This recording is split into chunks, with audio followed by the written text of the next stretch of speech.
Kacey here, and this week a couple people asked what to do if you're at a supercharger or other charger where there's a button to unlock the charge handle and it won't go. So what you do is you come to your charging screen, the little icon there, the lightning bolt, you just hit unlock charge port. And then if it's DC charging, like with the CHAdeMO adapter or the superchargers, it will unlock and stop charging.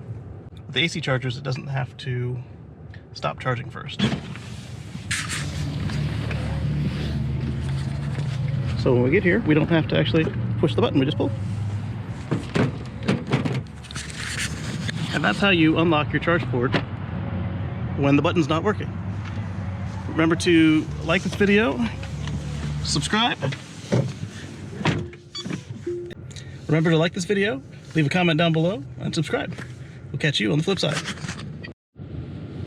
Now this tip only works if you have a charge port that is stuck by the button on the handle won't release it. Rather than if it's frozen, you'll have to look up here for the Model 3. And then at some point I'll do one for the Model S and Model X, and then they'll also be linked up here as well.